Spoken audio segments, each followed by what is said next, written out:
क्या आप जानते हैं कि जब भी आप घर या सोसाइटी फ्लैट खरीदने के लिए साइट विजिट पर जाते हैं तो बिल्डर आपसे सुपर बिल्डअप एरिया और बिल्डअप एरिया के बारे में बात करते हैं। लेकिन सच तो यही है कि सुपर बिल्डअप एरिया और बिल्डअप एरिया के बारे में समझना हर होम बायर्स के लिए बहुत ही ज़रूरी है। तो चलिए इसे सिंपल तरीके से समझते हैं कि सुपर बिल्डअप एरिया और बिल्डअप एरिया में डिफरेंस क्या है और क्या आपके लिए ज़्यादा यूजफुल है। नमस्कार, मैं Santosh Kumar, real estate consultant and co founder of Real Asset Plus आप सभी का स्वागत करता हूं अपने यूट्यूब चैनल पर। तो चलिए जानते हैं super buildup area and buildup area के बारे में।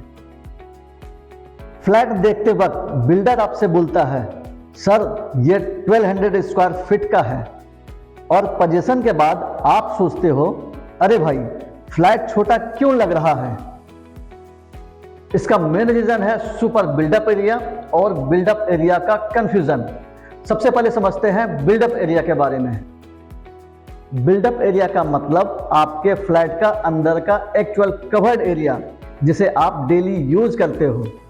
इसमें क्या क्या होता है, जैसे living room, bedrooms, kitchen, bathrooms, internal walls, covered balcony, यानी कि जितनी जगह आप प्रैक्टिकली यूज कर सकते हैं उसे बिल्डअप एरिया कहा जाता है। फॉर एग्जांपल, अगर आपका फ्लैट का बिल्डअप एरिया 900 स्क्वायर फीट है तो लगभग 900 स्क्वायर फीट ही आपकी यूजेबल स्पेस होगी। अब समझते हैं सुपर बिल्डअप एरिया के बारे में। Super buildup area is equal to buildup area plus society का कॉमन एरियाज का आपका शेयर। इसमें क्या क्या होता है, जैसे lift, stairs, lobby, corridors, club houses का शेयर, सिक्योरिटी का शेयर। सिंपल वर्ड में आपका फ्लैट और सोसाइटी का common areas super buildup area कहलाता है।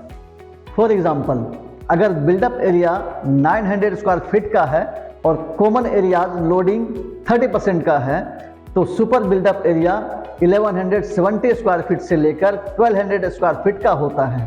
इसलिए बिल्डर बोलता है, सर ये 1200 स्क्वायर फीट का फ्लैट है। Buildup area actual usable space होता है, फ्लैट का रियल साइज फिल देता है। Super buildup area builders pricing के लिए यूज होता है, पेपर पर साइज बड़ा दिखाता है, इसलिए प्राइस हमेशा सुपर बिल्डअप एरिया पर होती है। लेकिन कंपैरिजन हमेशा बिल्डअप एरिया या कारपेट एरिया से करना चाहिए। इसलिए फ्लैट देखते वक्त आप बिल्डर से क्लियर पूछें कि बिल्डअप एरिया और कारपेट एरिया एग्जैक्टली कितना है। तो जब भी आप फ्लैट खरीदने जाएं तो सिर्फ बड़े स्क्वायर फीट के नंबर पर ना जाएं, पहले आप समझें कि अंदर का एक्चुअल यूजेबल स्पेस कितनी है, तभी आप पैसा सही जगह पर लगाएं और सही प्रॉपर्टी डिसीजन ले पाएंगे।